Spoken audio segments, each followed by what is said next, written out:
Hi, gang. Welcome to Behind the Rhinestones. I am your host, Dinah Dare, and here I interview some of the stars of the burlesque and cabaret scene, primarily in the UK and sometimes further afield. If you are enjoying these episodes, please do like and subscribe, as there is new episodes for you on Sunday. Today, I am interviewing one of my fellow Scotsmen, or Scotswomen. Please, welcome to the channel, Daiquiri Dusk. Thank you very much for joining me, Daiquiri. It's lovely to have you today. Hi, How are you? I'm fine. Yes, it's a Sunday, so just having a nice quiet day.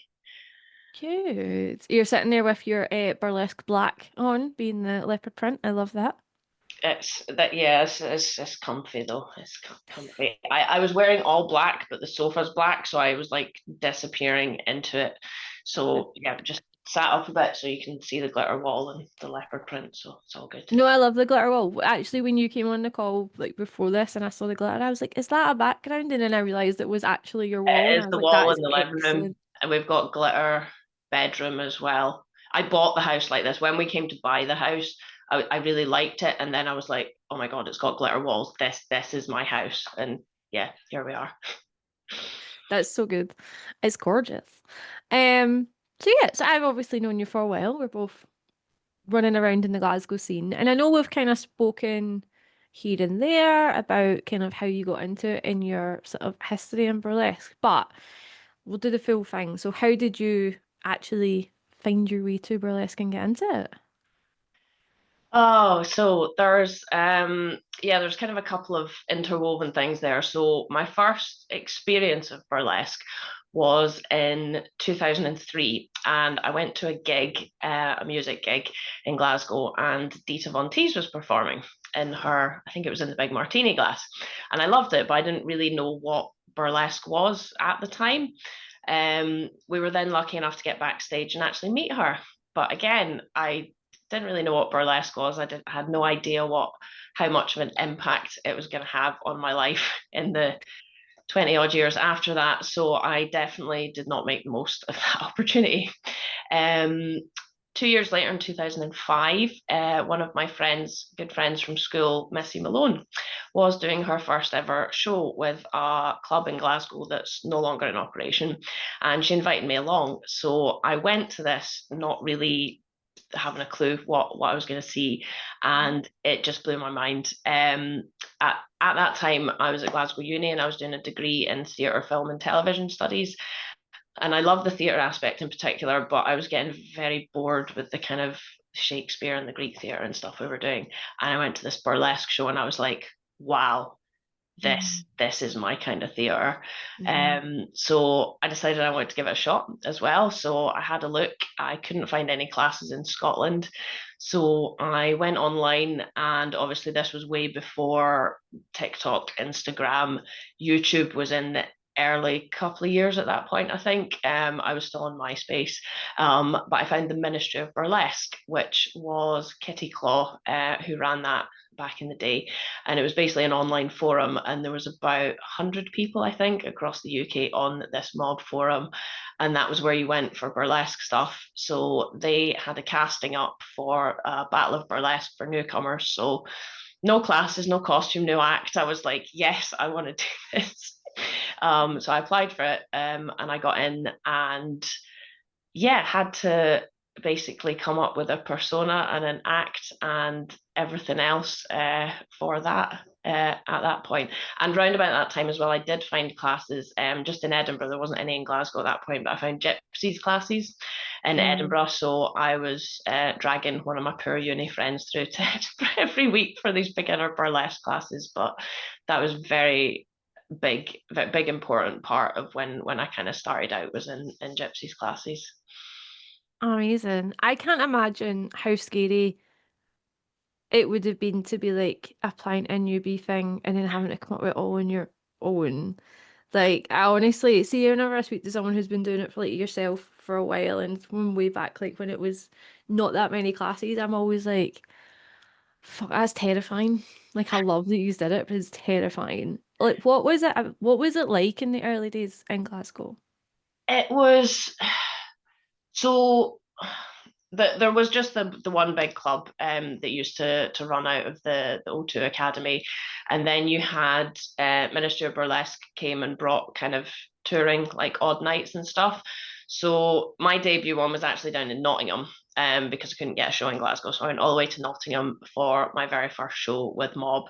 And it was everybody was really welcoming, and there was people there that I still have on Facebook nearly 20 years later. People like Red Sarah, Cherry Shakewell, Kitty Claw, Dusty Limits, who I just ran into again at the Fringe recently, and I was like, oh my God, where has the time gone? But everybody's very welcoming. And then they brought the shows up to Glasgow as well. So I think it was about 6 months later, I did another Battle of Burlesque with them, and it was me and Wildcard Kitty who were doing that one, who inadvertently ended up becoming my flatmate many years later, which is an entirely other story. But that's what the Glasgow scene is like. Everybody is so interconnected in kind of so many ways. But yeah, there wasn't, outside of the big one, there wasn't a lot of regular stuff in Glasgow. So it was kind of up to the performers that were starting to sort of emerge at that point to put on the shows. Like it was a lot of very small scale shows at that point to kind of establish a local scene, because there wasn't really one. Mm-hmm. Yeah, I can imagine that was interesting to say the least, but a lot of fun.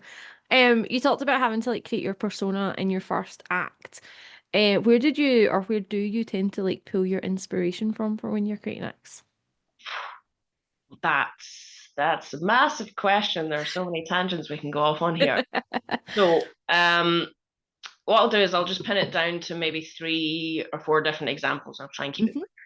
So to begin with, my very first act, when I first learned about burlesque and the kind of basics, it was very much 1950s pin-up cheesecake, Elfgren type girls. So my very first act was called Cowgirl Kisses, and it was a pink and white gingham cowgirl ensemble to, I'm sure it was something off of Tease, The Beat of Burlesque CD, the original one that everyone had and used like the same 12 songs, something off of that.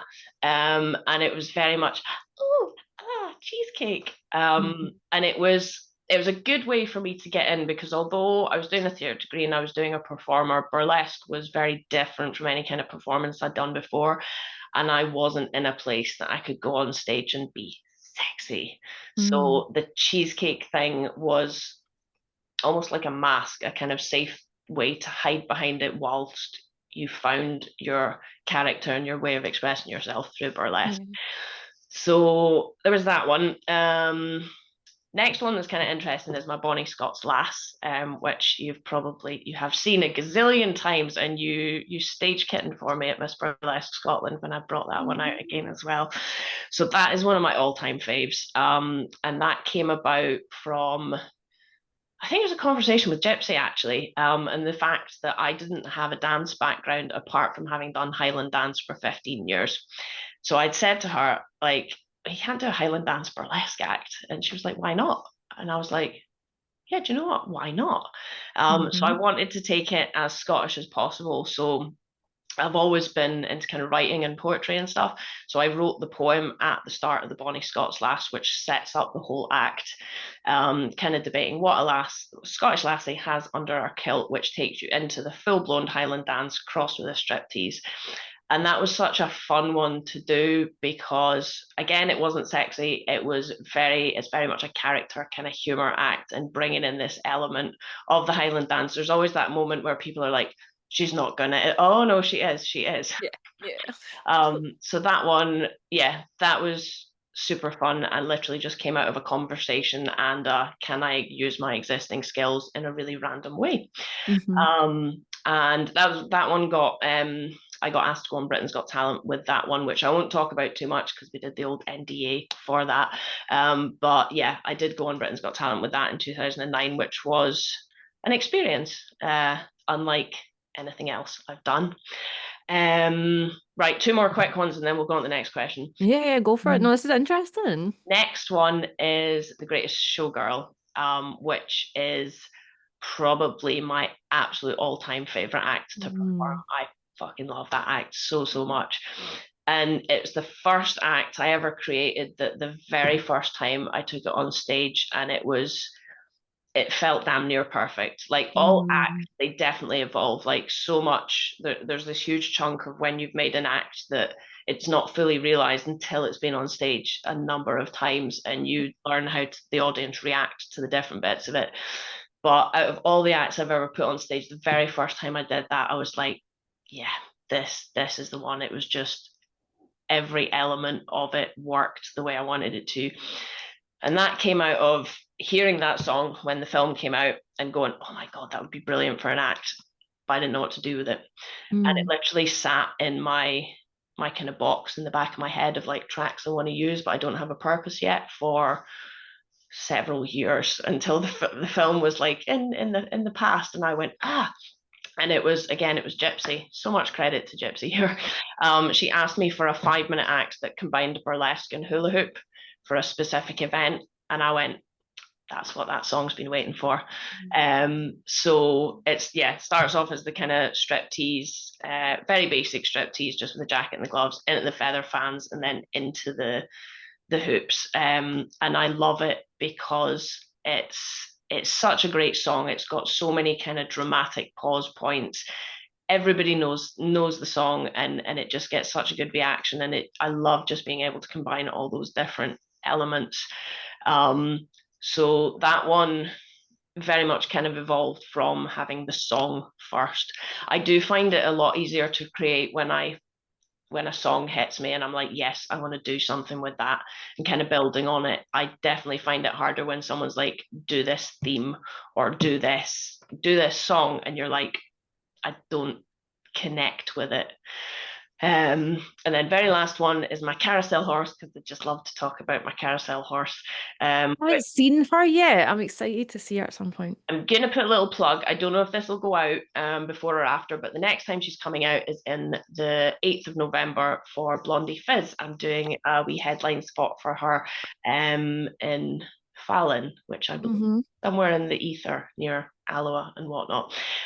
So yeah, I love working with Blondie, so I'm very excited to bring the horse back out.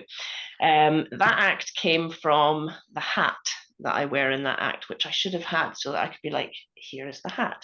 But I bought it from La Hat Noir, who's a fantastic hat designer that I've got some stuff from before. But I got it and I was like, I'm going to do a pirate act with this because it was a tricorn hat. And then I found a carousel horse for sale on Facebook. And I was like, oh my God, I need this. So I'd contacted this person, went and purchased a secondhand carousel horse from near Paisley. And it was baby pink and it had roses on it. And I was like, no, it needs to be a goth carousel horse. And then I started thinking about my hat and I was like, what if I was a highwayman on a carousel horse? So it became showgirl slash highwayman just so that I could use this hat. So I then painted the horse black and gold and purple to match the hat, and Mhm. then made the costume to go with it, and then had the super difficult job of finding the music that was going to work for that. So that was a complete reversal of my usual creative process, starting from I have this one element of costume and where's it going to go from there. Mm. So where'd you get your inspiration? Just coming in from so many directions. I think there's so many people that are like that, and it just shows that you just take creativity from like everywhere and anywhere. I'm like you, and quite a lot of people that have been on here have said the same thing. Like finding music after the fact when you've got the idea is the hardest thing in the world. Anyone that's watched a few of these will know that I have a full costume sitting there for about a year and I cannot find a track and it's driving me insane. Um, so I'm like you, like I really struggle to find music. I prefer to have a track and then make an act to the track. Yeah, It's definitely. so much easier. It just, for me, it's just much more organic. Like I'm so inspired from music and just the initial idea, whether it's for the feel of the act or a bit of costume or the color or just something else, and that's where it kind Hmm. of grows from. It's so hard to like reverse it. Yeah, definitely.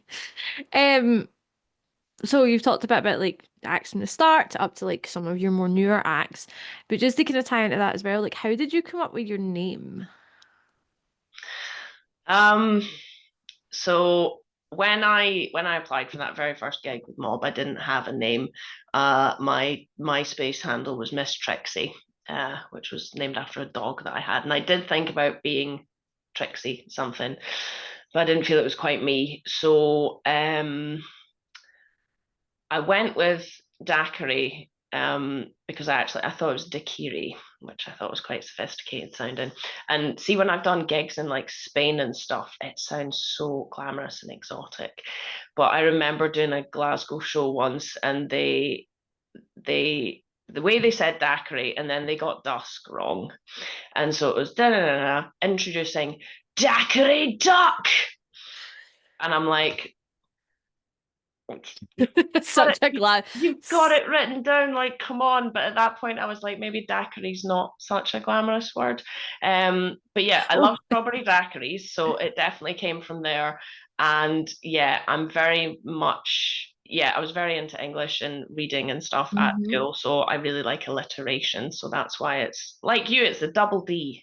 Yeah. And yeah, I double D was one of my burlesque nicknames in the early days as well. Nice. Yeah. So I'm the same. I was like, I need both of them to start with a D. yeah. Like once I got one half, I was like, I need them to start with the same. Yeah. Yeah. Yeah. And then double D's a fun entendre It as well. definitely is. It definitely is. So there's that. Um, okay, so kind of off of that then, what is of all your sort of various acts that you have? I think you've probably answered this to be honest, but what is your favorite one to perform? Definitely the greatest showman. Yeah. Yeah. At present, yeah. I mean, I brought that out. I think that was just after lockdown. Was the first time I did that. I 'Cause feel like you've had that one for a while, yeah. I had done it for a show. It was for like a New Year show that I think got cancelled when they brought lockdown back in. So I ended up getting saved until the next year.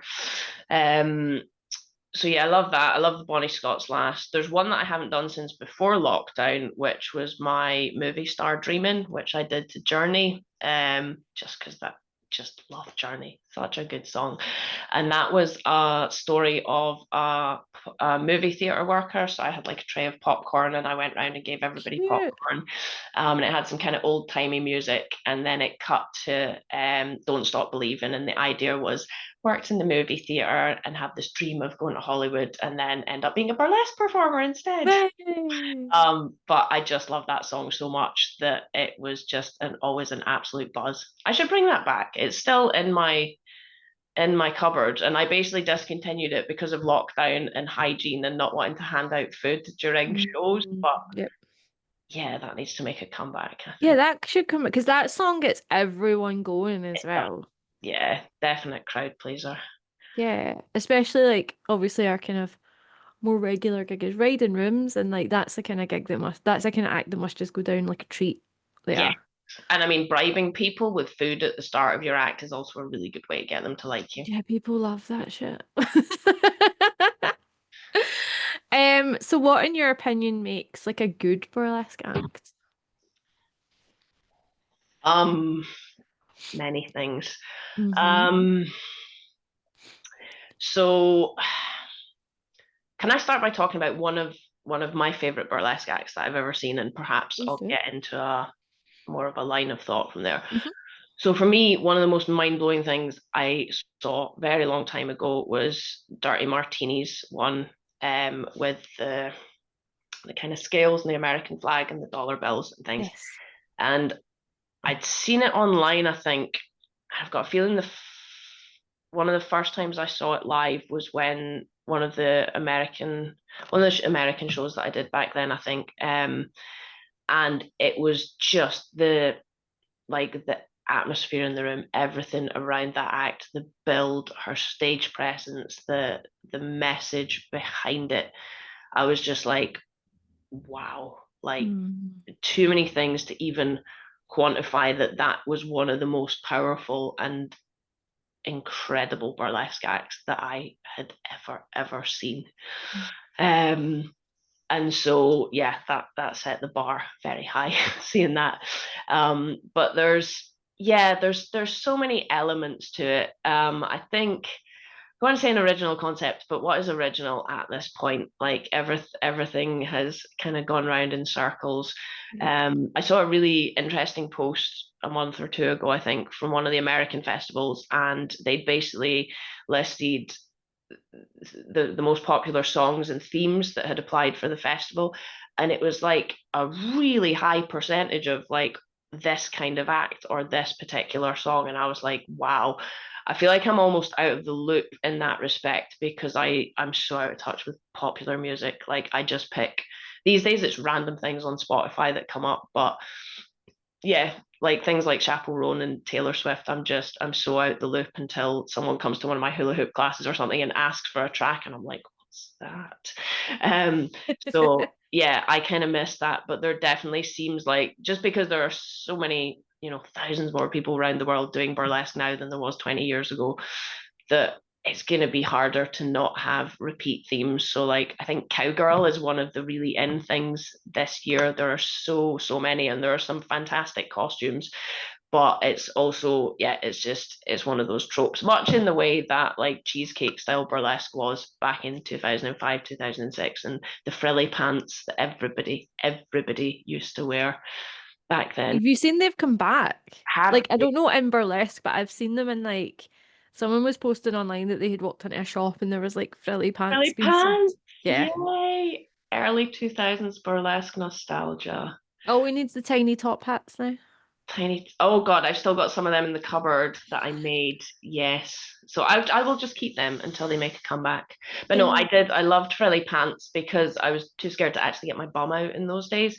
So the first couple of years just lived in frilly pants until I discovered nude fishnet tights and was like, right, okay, this is what's been missing. Yeah. And into the thongs we go.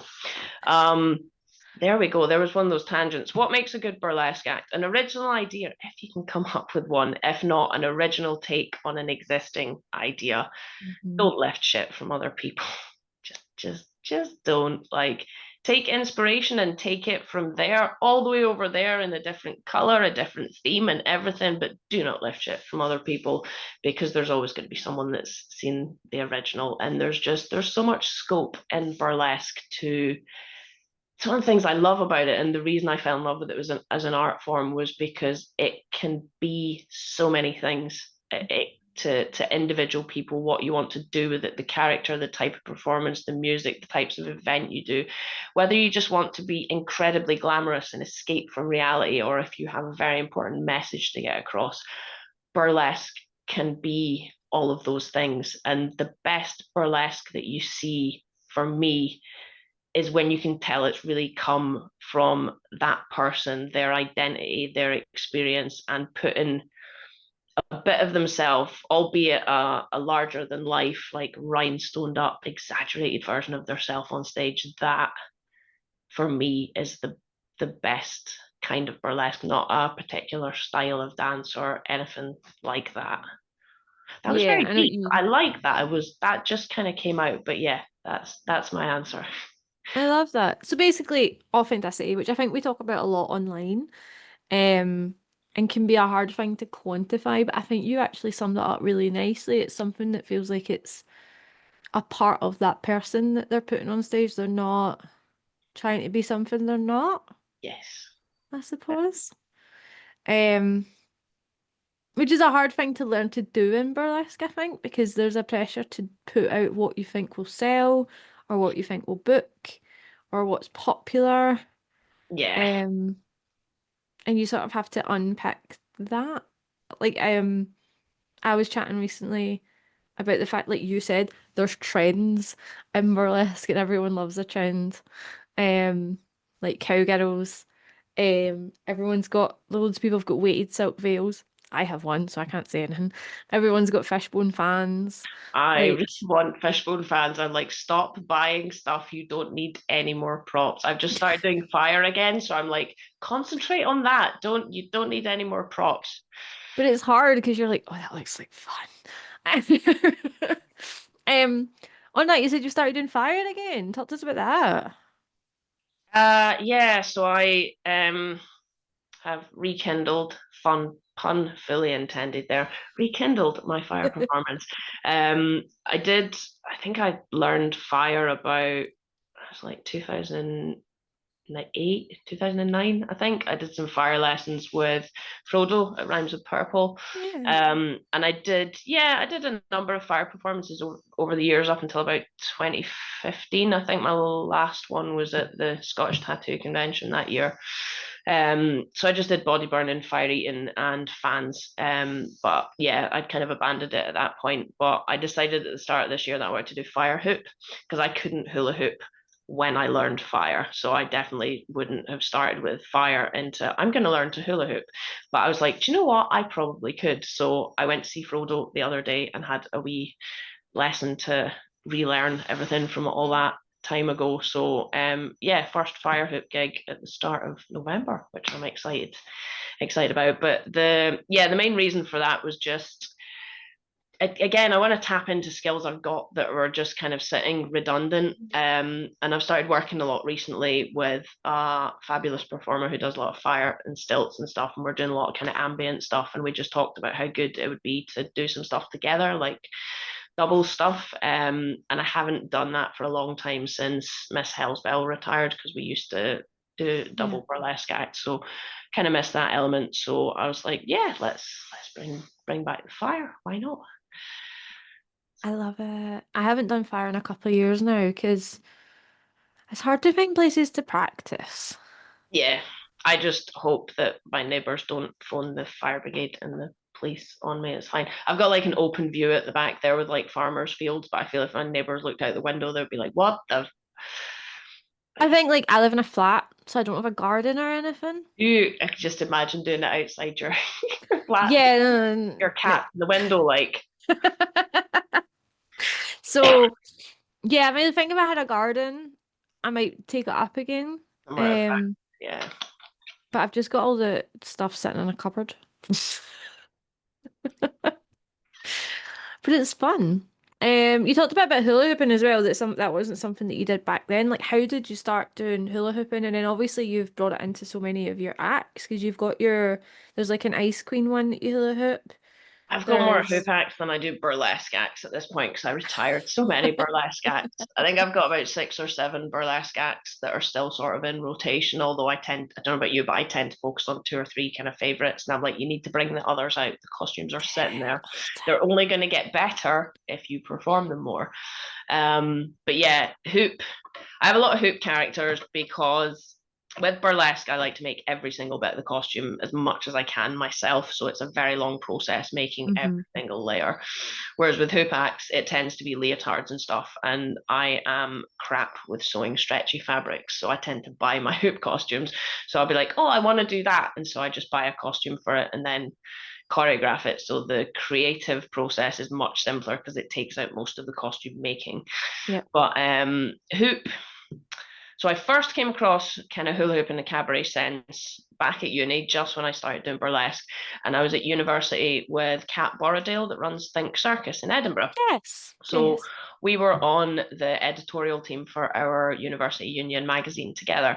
And I'm sure she started hooping around about the same time I started doing burlesque. So I had this kind of circus stuff going on in my peripherals, but it never sort of spoke to me as such at that point. And Kat used to perform at a lot of the shows, kind of riding room and stuff like that.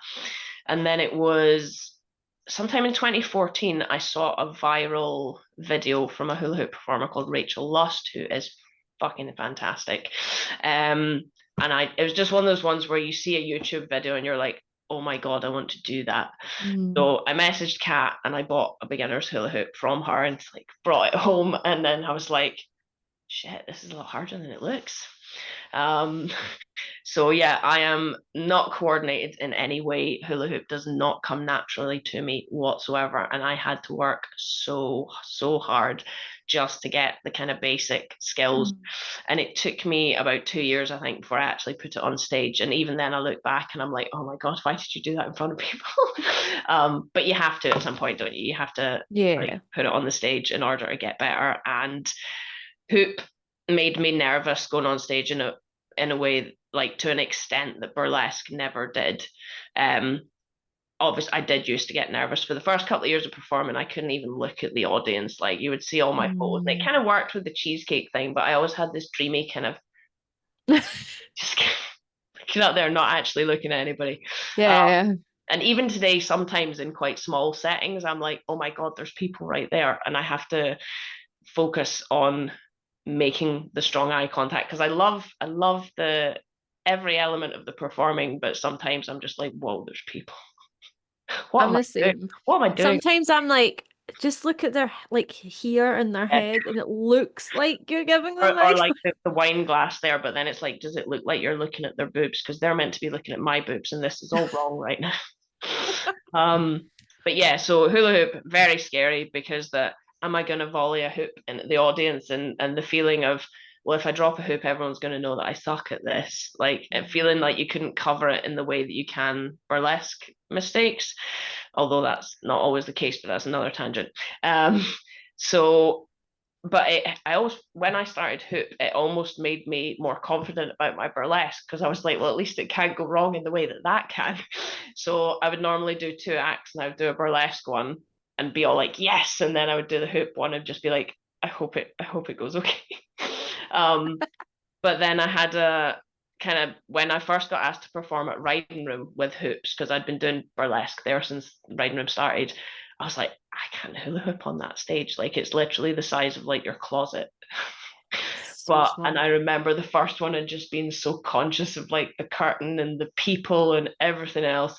But I pulled it off and I just every month when I do Riding Room now, I bring at least one hoop act. Sometimes I bring a hoop act and an LED one. But I usually do a burlesque and a hoop one.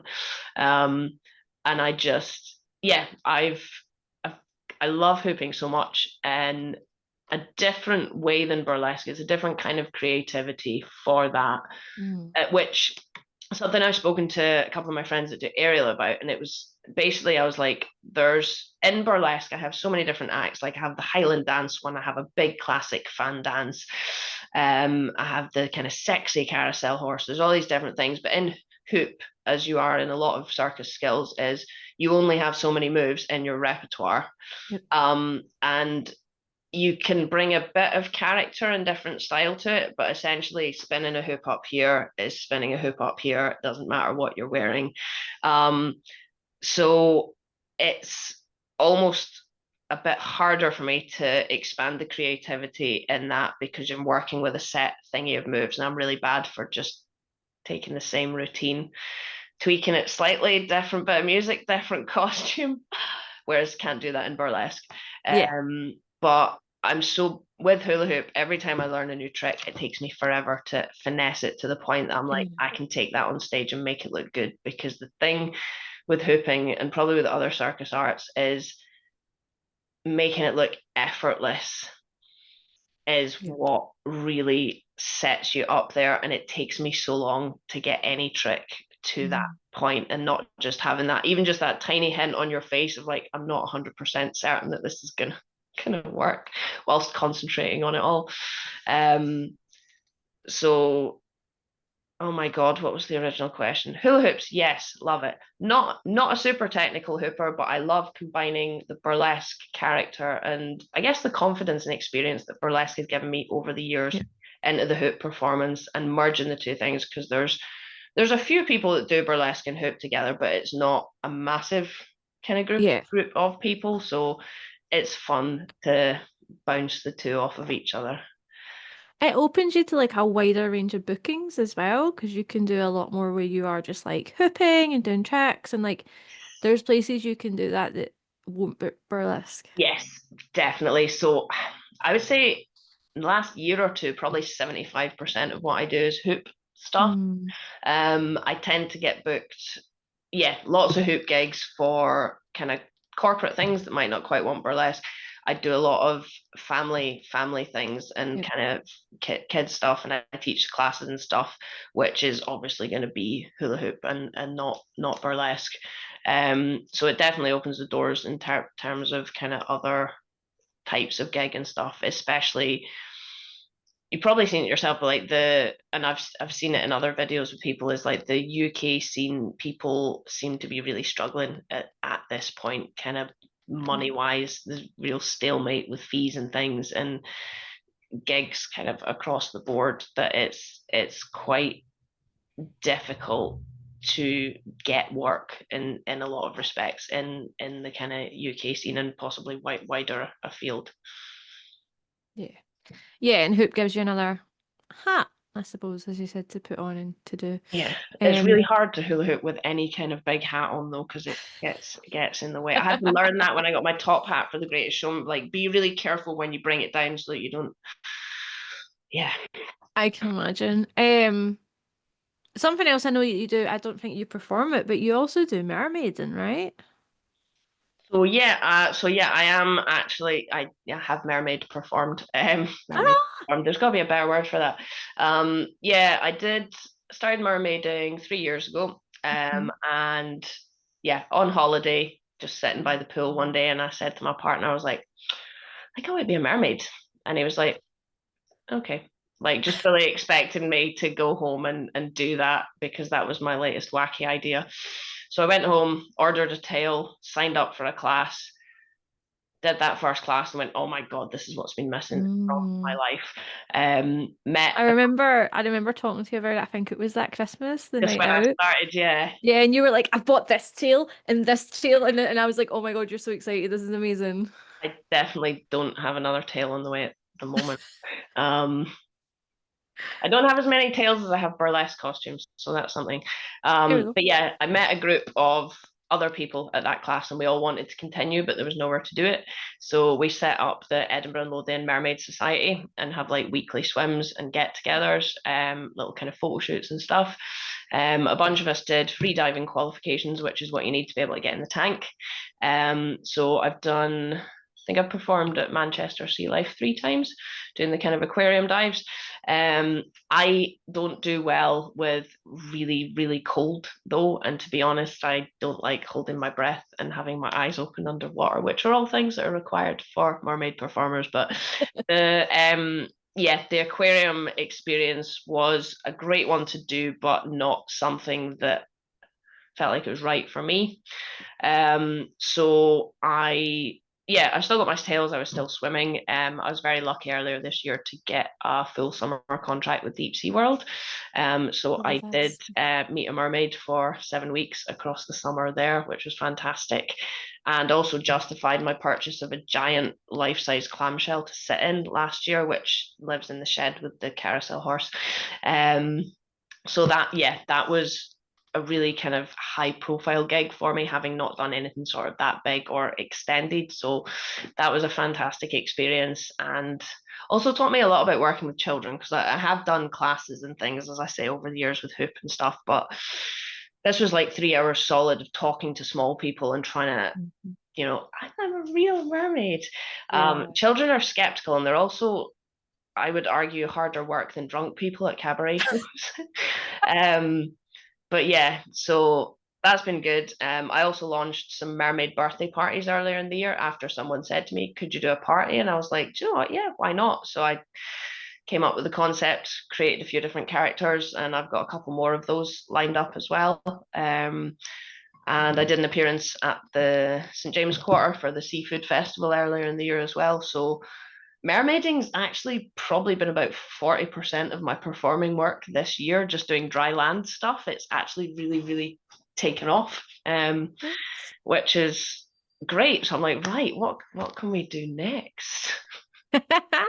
Again, another hat to add. I did see your deep sea worlds, deep sea life thing. See the second you said it there, I was like, I remember seeing this. Um, that's amazing. It sounds like it's going so well, and for something that you just kind of wanted to do because you wanted to do it, like it's really cool that it's turned into something that you're able to kind of, as you said, have another stream of income from. It's kind of the same with burlesque though. Like, that was definitely not a career choice. It was just like, oh, I want to do this. And then I remember the first time I ever got paid for a gig. So I'd done a handful of student showcases and things. And then I was booked for a band night at the 13th, no, down in the basement, which is, if you remember, a lovely, perfectly burlesque venue, very glamorous. So I was in between these rock bands, doing one of my earliest acts, which was a pink fan dance to the stripper, because everybody Cute. has to use that song at some point. Hmm. Um, so I did this, and at the end of the night, the guy came up to me and he was like, "We actually made money on the door. Here's 20 quid." And I was like, "Whoa, you can actually get paid for this?" So at that point it was, yeah, it was very much a hobby thing at uni, but I kind of went, oh. So I started making tassels, making costumes, making fans, other things, and actually getting paid jobs at this point. Thankfully, the money has, for the most part, gone up since then. I did get offered 20 quid for a gig recently. I was like, we need to have a chat about that. But yeah, that was definitely not a career plan. But then I graduated with a degree in the arts and was like, right, what are we going to do now? Yeah, you're like, excellent plan. Fuck. So you touched on there that you said, it was a big thing having that kind of 7 week book in there that you had doing Mermaid, and like what are some of your other kind of career highlights that you've had? Um, so I went through a period between sort of 2009, 2013, where I got to do quite a lot of international shows, which was very good until life got in the way in other ways and my other business started, and suddenly I wasn't able to travel as much. Mm. So my first international gig was very exciting, but it was while I was on holiday. So we just managed to get a gig while we were over there. And it was at the Showbox in Seattle in 2007, which was Amazing. really exciting. And then in 2009, I got my first proper paid, like, we will pay your flights and accommodation and a fee, over in Spain for a music festival. So I went and did that, and that was really exciting. And then went back to Spain the following month with Miss Hell's Bell to do Taboo burlesque nights. I'm not sure if they're still on the go. That was in Barcelona. Oh, And nice. then I did the New York Burlesque Festival, which was phenomenal. Like, that was Mm. getting into that when I'd been performing for about 3 years at that point was just so exciting. So Hmm. I went to New York by myself at that point. I was like 25, I think. So like, I don't know how, because like looking back, I'm like, how did you book the flights? How did you do everything else? And I don't know, but I must have been determined. And I booked it all and I went by myself. I think Wildcard Kitty was also there, but we still weren't friends or flatmates at that point, and she was there that weekend as well. And I got my Bonnie Scott's Lass that got chosen for that. And Amazing. doing that on that stage, but I mean, they love tartan and they love Scottish stuff, Mm. kind Yeah. of, particularly in New York. So it just went down phenomenally, and I was just to be sharing the bill with people like, I was like Dirty Martini, Miss Tickle, people like that Yeah. at that stage of the career, at any stage of the career. But these were people like you'd only read about in books at that point, Mm. and like the burlesque, bump and grind and stuff like that. So to actually go over there and get such a reception and get such good feedback amongst all these people that you're like, whoa, Yeah. that was mind blowing. What else? There was a good wee run of years there. In 2010, I got invited to Romania to do the first ever modern day burlesque shows there. Oh, Not wow. had anything like that. So it was called the first burlesque show in town. They picked a photo of my ass for the poster. At the time, I was like, do I read anything into this or do I just have a really nice butt? I don't know. But yeah, they had two shows, one in Brasov and one in Bucharest. So I got flown over there and they looked after me really well. And I got to do these two kind of shows and sort of bringing burlesque to somewhere I'd never been done before, which was lovely. So yeah, those are all highlights, but that seems like a long time ago. I must have done exciting shit since then. Um, You're allowed to have highlights from ages ago. That's fine. no, but what have I been doing since then? Last year I did not burlesque, but we're lumping burlesque and hoop into who Yeah, all of the I things together. It's am. fine. Yeah. Last Christmas I was asked to do a full run with Edinburgh Magic Fest, as in a big theatre. So it's not very often that I get a nice big theatre stage and actually Mm. have space to throw my hoops around. But they wanted a variety act just to put in amongst all the magic to kind of break it up. So they booked my elf, which is one of my favourite hula hoop acts to do. It's I say it's not a burlesque piece because it was created for a family show, but it's burlesque in the sense of the old meaning of burlesque in terms of British rather than striptease. So it Yep. is a character piece. It's comedic. It's a little bit of a piss take, and then it goes into the hula hoop, which is the kind of variety element of it.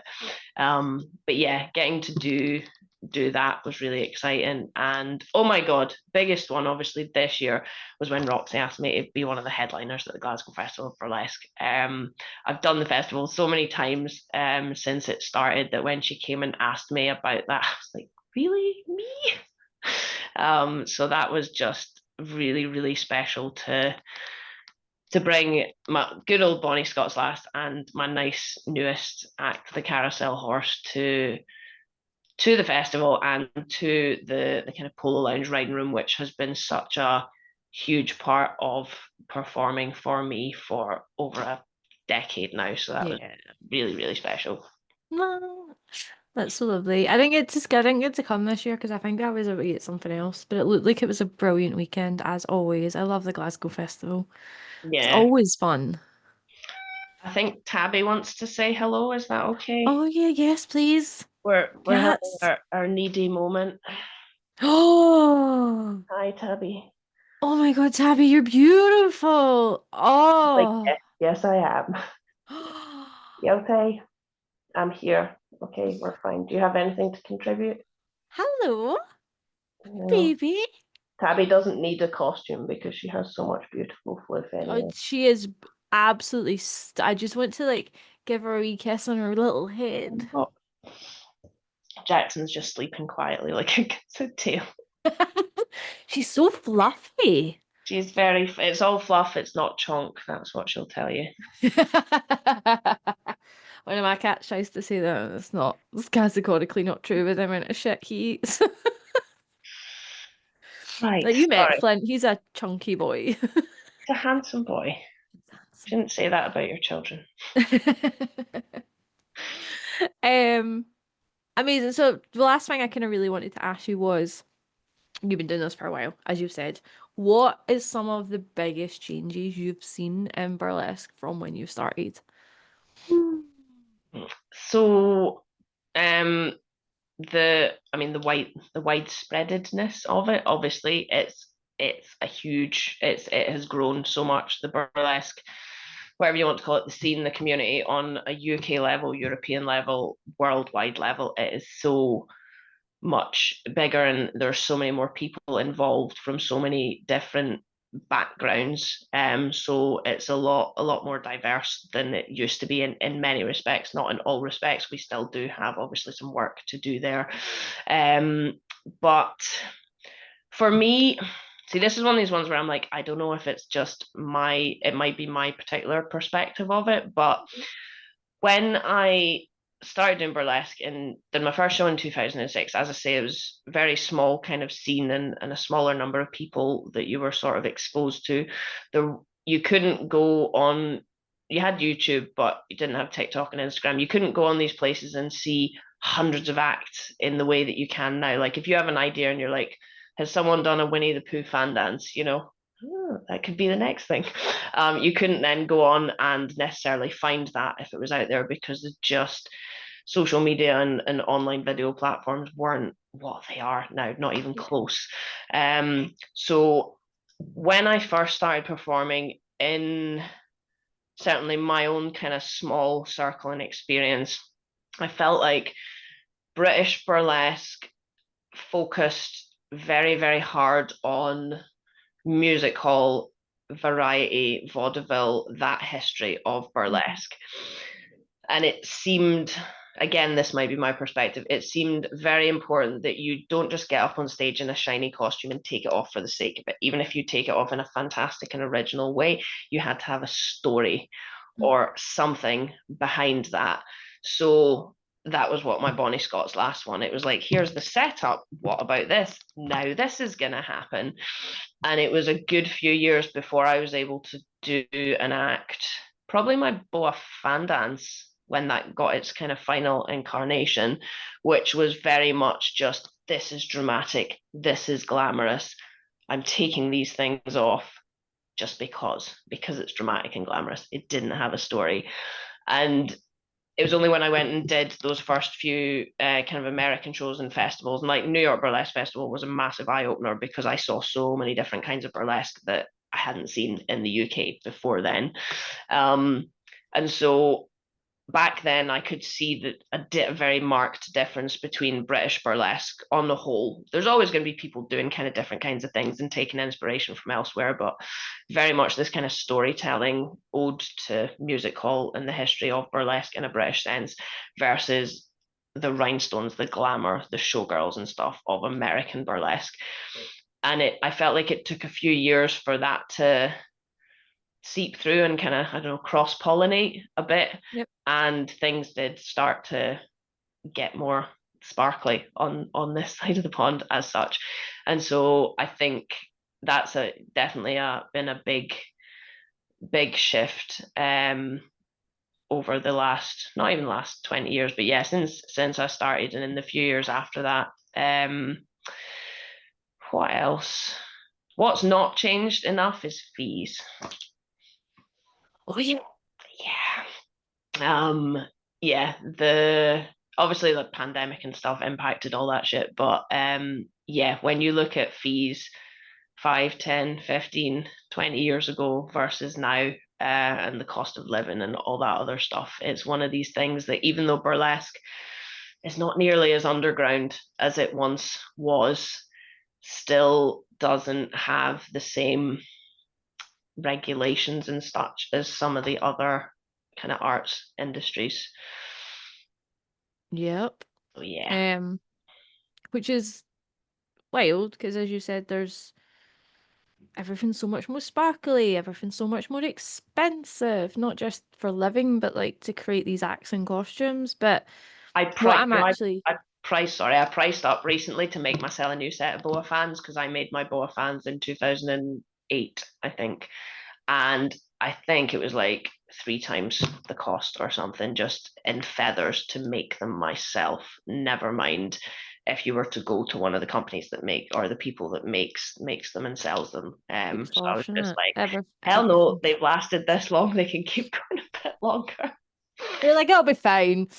Um, Something I've noticed online as well is like the shows that are any shows that are starting or opening or whatever, so many of them are something like, oh, we can guarantee a minimum of 50 quid, but then after that, it depends on ticket sales. And like, I get it, but also that's not great. Like, I get that everyone's struggling with ticket sales, but like, this can't be all we have. Yes, it's a difficult one. So I'm gonna say arguably like back when I started and I was talking about how we had to kind of create the scene. That was I want to say that's probably what we did, but at that Yeah. point there weren't lots of established professional performers locally or nationally, so you could almost get away with it being your mates as such, the other people from the burlesque class hiring the venue and being like, if we make money, we make money. But there was one of the shows I used to run was Rockabilly at the Barfly, which ran for two years, I think, and then the Barfly shut down, and then the Barfly got demolished, and that was gone. But I did that, and I'm pretty sure we started out as door split, but then we started trying to bring people up. So we had Diva Hollywood came up at one point for us. I think we had Layla Rose on there as well. So we had to get to a point where we were like, we need enough money to pay these people to come up and to cover their stuff. So yeah, you just had to make it work. And sometimes it was a case of, well, I'm producing this, I might not make money on it, but it's worth it to get this person or to be able to do something like this with the show. So yeah, it's so difficult now. Just everything that live entertainment went through with lockdown and COVID and stuff and building back up after that, it is I get it, it's so hard to start a new show. Like I had one approach me recently, asking me to do something, and my bad for not discussing fees at the start of the conversation. But we went through it all, and they were like, "Great, so we're aiming for a minimum of 20 quid per person, but hopefully more." And I was like, "No." Um, but no, I used it as an opportunity to talk about why. For me as a long-time performer, but also for this person who is not a brand new person to the scene. And I don't mean this with any shade. I'm just meaning this as kind of opening the conversation to stuff about fees.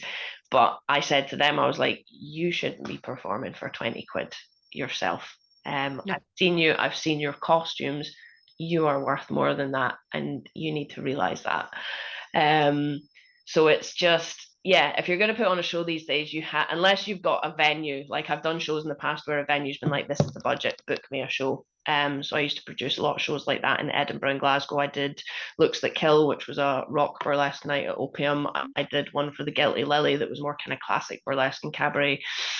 If you're lucky enough to be in that boat, then you've got the pot of money is there. It might not be huge, but you have it. But if you're gonna take the step to produce, you have to know that it's a risk, but know that you need to invest the money to bring the performers to make the show good. I don't think I could produce anymore. It's been a long time. Dipped my toes into co-producing. Didn't lose any money, thankfully, but kind of decided that the stress is not worth it. If I'm going to be entirely honest. And that means there's maybe not as many opportunities right now, but you have to, yeah, it's a case of either we create our own scene and we try and set those standards, but then you might lose money. It's such a difficult thing to manage. Like, I understand wanting to create these shows and therefore kind of saying, look, this is the minimum what we can do without me losing tons of money. And without that, we maybe wouldn't have shows, but in the same time, we need to be making more than that. It's such a hard thing. It's, yeah, I'm kind of at the point where I'm like, I need X amount to leave the house. Oh, I'm rather the same, but rather that's stay home because and hug Tabby and be snug in a nice I warm am the blanket. same. There's a minimum that I will leave the house for. Um, it's more than 20 quid. But yeah, I suppose it's we have how are we doing for time, man? I should have set a timer on this. no, we're all right, go for We're it. good. Right, small tangent. I think that obviously illustrates the point of having these small kind of not scratch nights, but the people who are fresh out of classes, they're just taking the stage. It is so important to have these kind of nights where you don't have the financial pressure, but it's giving people the supportive environment, because that's how I got my start doing the mob shows, doing Sleazy Cheesy at Studio 24 with Gypsy's classes. Like, all of these things are so important. Either if that's just your goal, is to do the class, get some confidence, go on stage with your friends, or if you want to build on that and become a performer. So it's very important to have that. It's almost the I think I read somebody posting about this somewhere recently. It's your kind of mid to high mid range shows, not your big theatre shows, not your newbie shows, but the ones in the middle that Mhm. are um they're the ones that are struggling because they can't afford to say door split or do it for photos. But they've also not got the budget of the big venues, but they Yep. want to be getting the good quality of performers to put on a high quality of show. But it's will the tickets sell, or is everyone gonna buy tickets to Burlesque the musical instead of coming to the actual burlesque show? So it's definitely And I think the difficult. knock on of that is it hits those performers in that category as Yeah, well. The performers that are not new and they're not headliners, they're the ones in the middle. yeah, That that's where you end, like that's where I am, and I'm like, well, it's hard to get gigs yeah, because I'm not going to do it for that little amount of money. I'm not headliner level, so I'm like, I want to be paid, but yeah. those gigs are the ones that are suffering the most. They are, and I wonder if that's why I don't do as many. Like, I've got my regulars like Wild Cabaret, Riding Room, stuff like that, but I tend to not apply to other shows. Mostly a lot of it because I can't travel down to England, because I used to go down and do stuff like the Wet Spot and things like that, but I can't Mhm. get away from my other work at the moment. But Yep. um yes, so much. As I was saying earlier, I do a lot more hula hoop gigs these days, and it tends to be corporate and private events that I'm doing, because there's just not enough mid to high mid range burlesque and cabaret shows within distance for me that pay enough that you can justify taking all that expensive props and costume and everything else out to it, which is a real shame. I'm exactly the same. The first gig I did this, I think it's even now out now, but there was one point this year where I had performed outside of the country more than I had performed in the country, Yeah, which is I think there's a wild. few people in that boat. I was talking to Violet recently as well, Mhm. and she was saying she's been really lucky and she's had loads of international gigs recently, but it's so tiring doing that. But it's because there's just not as much to do here as you would like. No. Yeah. Anyway, we have chatted for a while. This has been so Yeah. interesting though. Where can our lovely watchers and listeners follow you online? That's an excellent question. So, I have TikTok, but I suck at it, so don't bother with that. Trying really good to be better with Instagram these days. So, I am Daiquiri Dusk on Instagram. I'm also the Lothian Mermaid if you want to see that side of things. And likewise on Facebook, I'm really rubbish at updating my Daiquiri business page, but if you find Daiquiri Me, then I think you can follow that, still see some stuff. But Instagram is probably your best bet. And I've got websites as well. If you Google Daiquiri Dusk or Lothian Mermaid, you can find me and go see stuff. Amazing. Well, thank you so much for coming on. It was lovely to see your face because it's been a while since we've done a gig together. Um, As when was the last one? did we not do a Riding Room gig together earlier It this was the year? writing room, yeah. Right, we'll give Paul a nudge. Be like, Yeah, we'll be like, Paul, can you book us again? Thanks. No, but awesome. thank you so much for joining me, my lovely, and enjoy Thanks the rest for of having your me. Sunday. All right. See you later. Bye. Bye.